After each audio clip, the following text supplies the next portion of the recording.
What if I told you that enslaved people once defeated the armies of France, Spain, and Britain? That the richest colony in the world, Haiti, rose up and declared independence against impossible odds? The Haitian Revolution, 1791 to 1804, did exactly that, creating the first free black republic in modern history. It was the only successful slave revolt ever, shaking the foundations of empires and terrifying slave-holding nations. But France and the US ensured Haiti would pay a lifelong price for its audacity, and that story is more shocking than you've ever heard. Colonial background: Haiti, the jewel of the Caribbean. Haiti was the crown jewel of France's empire.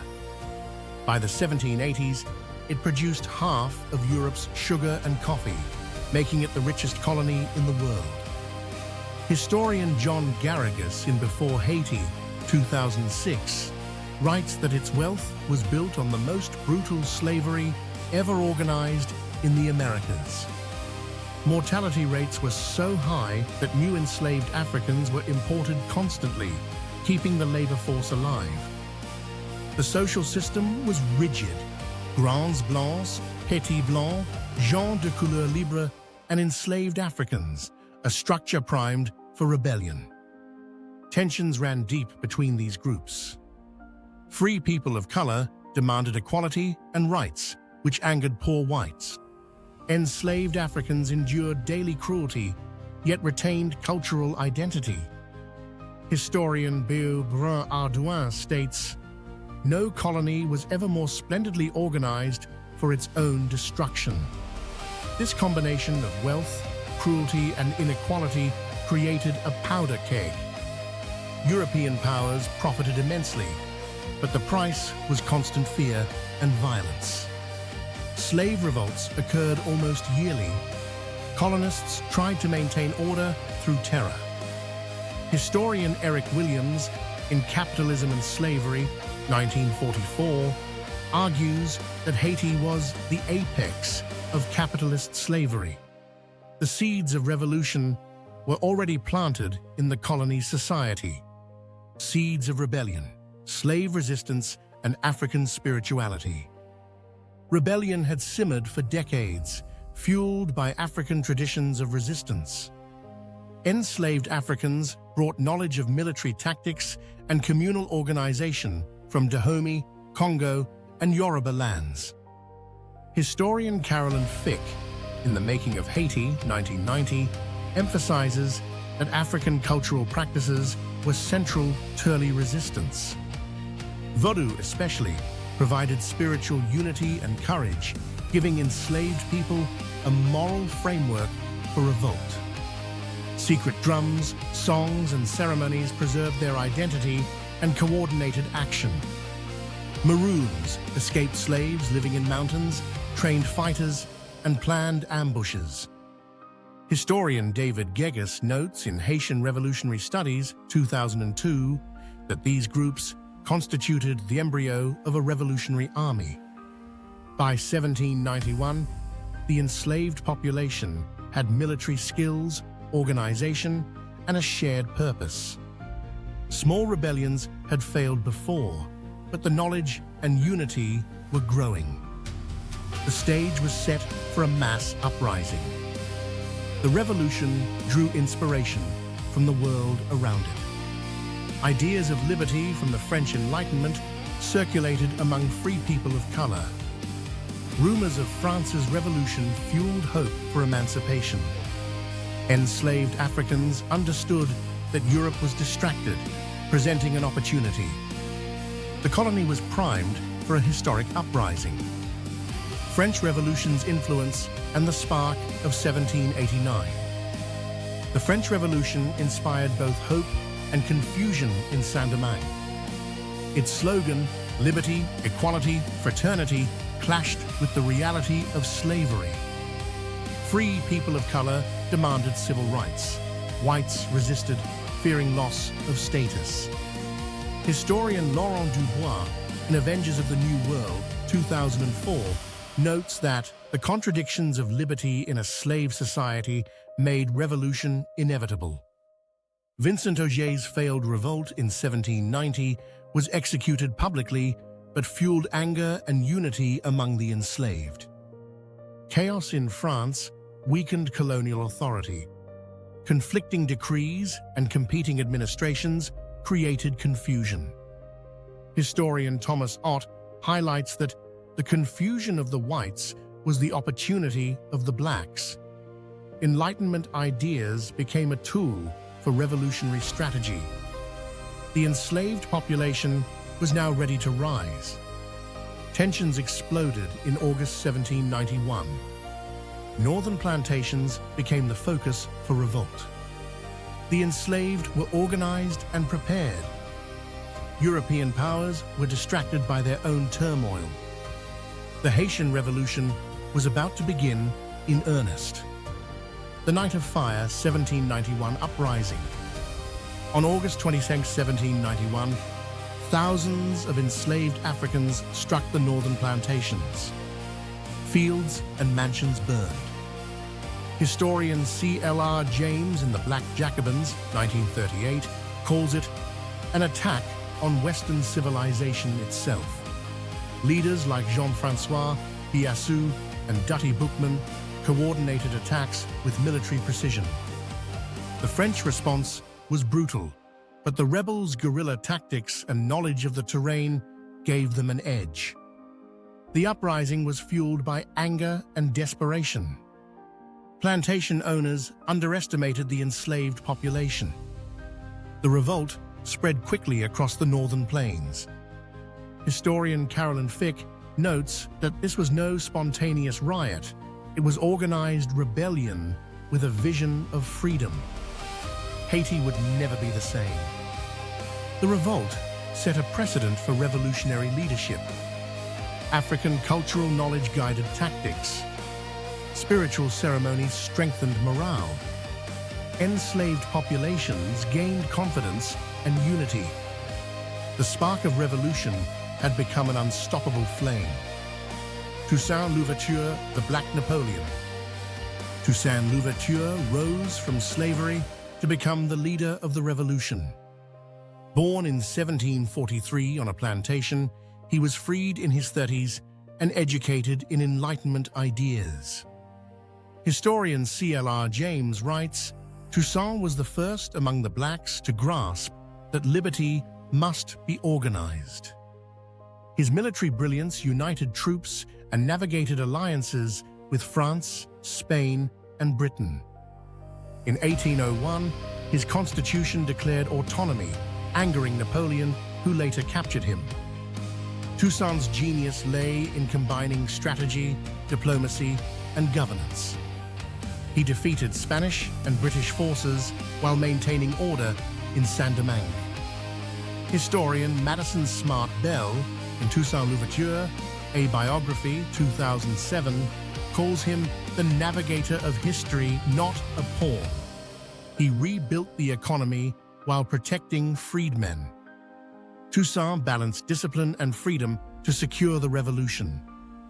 Despite his vision, Toussaint was betrayed.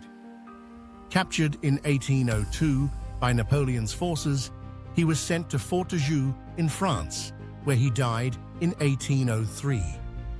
Philippe Girard, in Toussaint Louverture, A Revolutionary Life, 2016, writes, Napoleon could not tolerate a black man acting as his equal. Toussaint's final words were prophetic. The tree of liberty will spring again by the roots. His leadership set the stage for ultimate independence. War of Independence. After Toussaint's arrest, leaders like Jean-Jacques Dessalines, Henri Christophe, and Alexandre Pétion continued the fight. Napoleon's generals tried to reinstate slavery but failed. The Battle of Vertières on November 18, 1803, marked the decisive Haitian victory. Laurent Dubois calls it a moral triumph, where the formerly enslaved became masters of destiny. On January 1, 1804, Haiti declared independence, creating the first free black republic in modern history. Dessalines led a campaign of total resistance. French towns were burned, troops were ambushed. David Gegas notes that the rebels' new defeat meant re-enslavement or death. Haiti's army had become a formidable force. The revolution had overcome its oppressors. The Haitian victory shocked Europe. France lost its richest colony. Britain and Spain reconsidered colonial control. Haiti was both a warning and an inspiration. Freedom had been won, but the world reacted with fear and hostility. The world's reaction. Haiti's independence caused panic among slave-holding nations. The US, under Jefferson, refused recognition, fearing revolts in the South. France erased Haiti from its national narrative. Michel Rolph Trujillo, in Silencing the Past, 1995, notes that the Haitian Revolution was deliberately silenced. Yet Haiti's revolutionary example inspired enslaved populations across the Americas. Haiti actively supported other independence movements. Simon Bolivar received weapons and sanctuary from Haitian leaders in exchange for promises to abolish slavery. Ada Ferrer, in Freedom's Mirror 2014, writes that Haiti became the moral conscience of the Atlantic world. European powers saw Haiti as dangerous. The revolution was both a beacon and a threat. Despite its influence, Haiti faced economic and diplomatic isolation. The newly freed nation had to defend itself constantly. Robin Blackburn notes that Haiti was punished for moral audacity. France and the US ensured its vulnerability. The struggle for survival had just begun. If you're amazed that enslaved people defeated empires, hit like and subscribe. This story deserves to be remembered. France's revenge, the indemnity that crippled a nation. Haiti's independence was unprecedented, but it came with a staggering cost. In 1825, under threat of French invasion, Haiti agreed to pay 150 million francs to compensate former French plantation owners, roughly $21 billion today.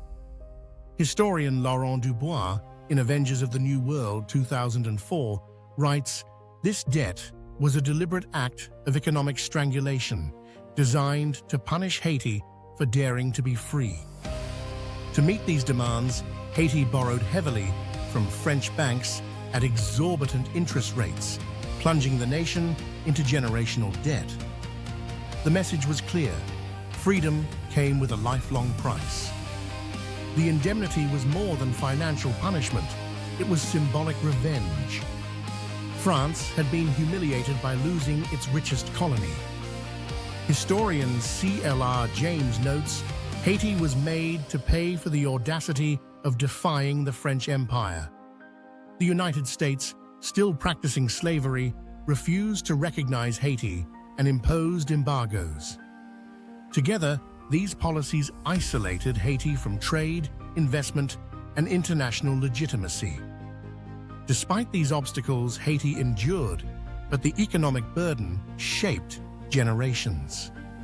Philippe Girard, in Haiti, The Tumultuous History, 2010, argues that the indemnity created a structural weakness that haunts Haiti's economy and politics to this day.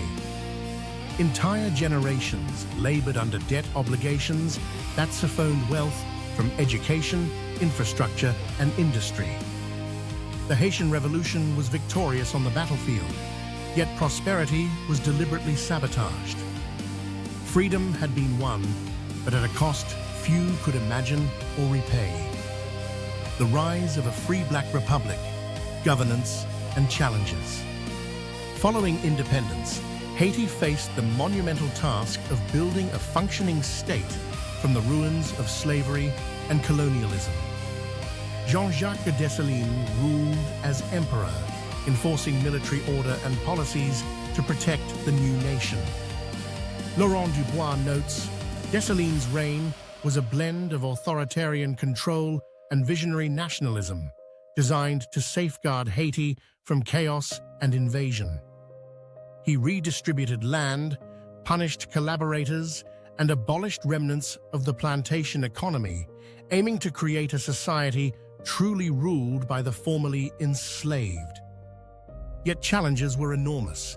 Illiteracy was widespread, infrastructure destroyed, and neighboring powers hostile. After Dessalines' assassination in 1806, Haiti split into two regions: Henri Christophe's northern kingdom and Alexandre Pétion's southern republic.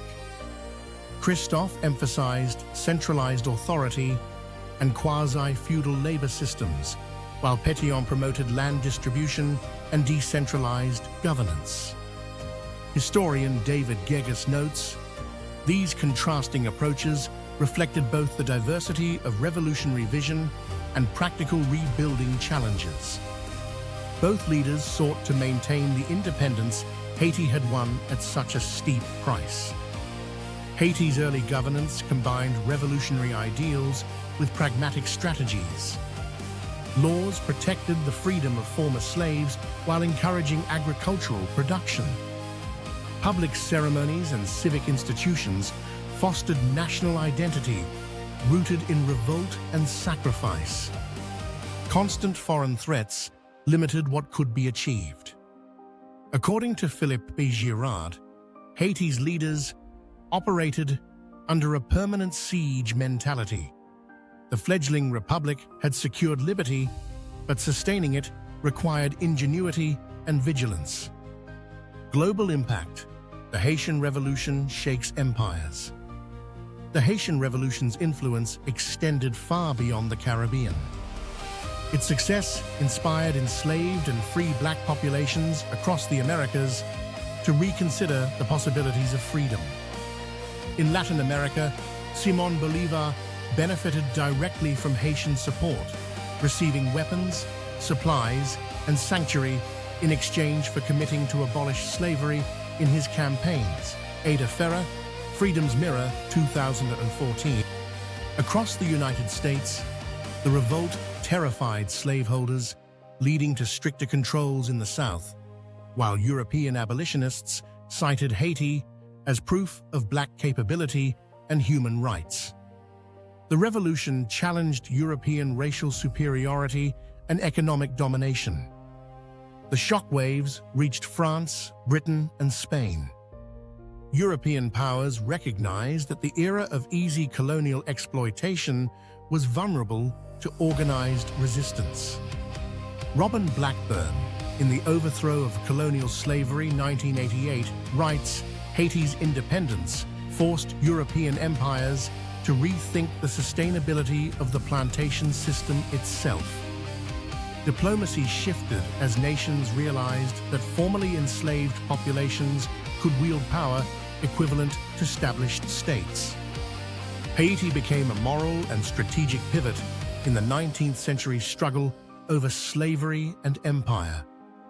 Yet the revolution's lessons were double-edged.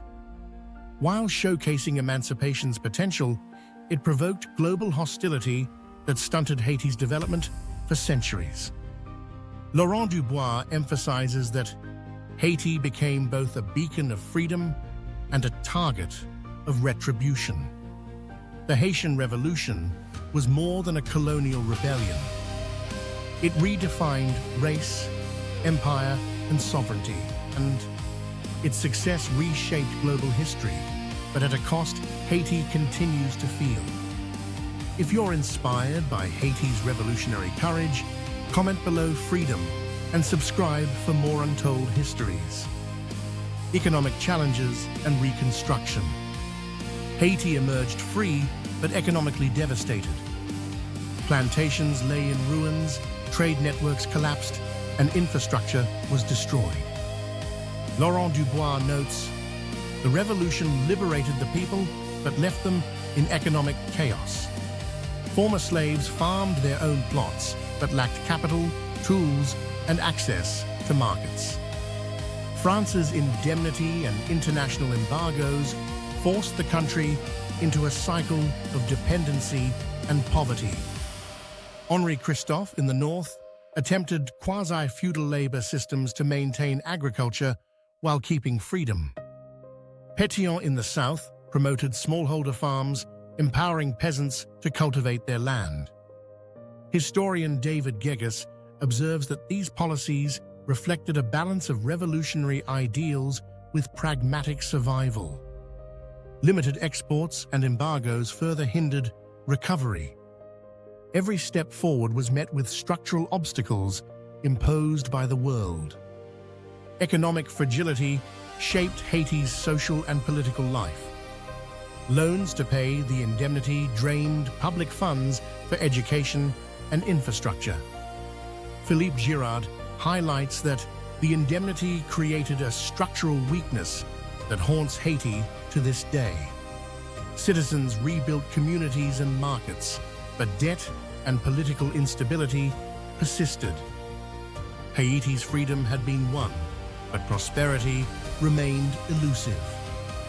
Racial politics and social transformation. The revolution radically redefined Haiti's social hierarchy. Enslaved people became citizens, free people of color reclaimed influence, and most whites were expelled or executed. C.L.R. James writes, Haiti became the first society in modern history ruled entirely by former slaves. Land redistribution dismantled the plantation aristocracy, creating independent black landowners. Yet tensions persisted between urban elites and rural peasants, testing the balance of equality and authority. Haiti codified these changes in law. Constitutions prohibited slavery and recognized universal citizenship. Laurent Dubois notes, Haiti envisioned a society in which color no longer determined rights. Still, trauma and external threats encouraged authoritarian governance. Leaders like Christophe and Dessalines exercised decisive control to maintain unity. Social transformation was revolutionary yet fragile. The new society fostered black empowerment and identity. Public ceremonies, education, and civic life emphasized national pride. Vodou became both spiritual practice and national symbol. Historian Carolyn Fick, in The Making of Haiti, 1990, emphasizes that religion strengthened unity and resistance. Haiti demonstrated that political freedom could reshape society from the ground up.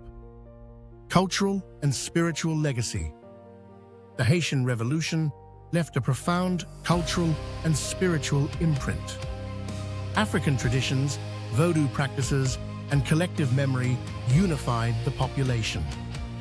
Laurent Dubois states, the revolution was not only a military struggle, but a cultural one, a battle for the soul of a people. Music, dance, and oral storytelling preserved the memory of heroes and sacrifices. These cultural expressions reinforced identity and resilience. Haiti's legacy inspired enslaved populations worldwide. Bolivar and others looked to Haiti as proof of freedom's possibility. Ada Ferrer notes, Haiti became the mirror in which the enslaved saw liberation. European powers realized a black republic could exist independently. The revolution's cultural impact extended far beyond the Caribbean. The revolution's spiritual and cultural endurance persists today. National holidays, monuments, and ceremonies honor revolutionary leaders. Vodou continues to intertwine with politics and community. Literature and art celebrate the triumphs of Toussaint Louverture and Dessalines. Michel Rolfe-Trujillo emphasizes that the cultural memory of the revolution was a weapon, ensuring that freedom would not be forgotten. Haiti's heritage remains a beacon of resilience. Haiti today, the long shadow of revolution. Haiti's revolutionary triumph came with lasting consequences. Political independence was achieved, but economic isolation and global hostility persisted. Debt from France's indemnity and foreign interventions stunted development for generations. Philippe Papi-Girard observes, Haiti's poverty and political instability are inseparable from historical punishment. Despite these challenges, Haitians continuously rebuild communities and defend sovereignty. The ideals of the revolution continue to inspire pride and activism. Haiti symbolizes Black liberation and resistance against oppression. Haitian scholars, writers, and artists reference revolutionary leaders as moral guides. Laurent Dubois notes, Haiti embodies both the possibilities and the costs of revolutionary change. Yet neglect, internal divisions, and economic constraints highlight the price of defiance. The Haitian Revolution remains a lesson to the world. It reshaped global politics, inspired liberation movements, and challenged assumptions about race and power. C.L.R. James reminds us, the revolution was a lesson. Oppressed peoples could overthrow the mightiest empires. Haiti stands as a living monument to courage, sacrifice, and resilience. The struggle continues, but the spirit of independence is unbroken. If this story moved you, hit like, subscribe, and share it with someone who needs to know the untold history of Haiti. Freedom is worth remembering, and Haiti proved it.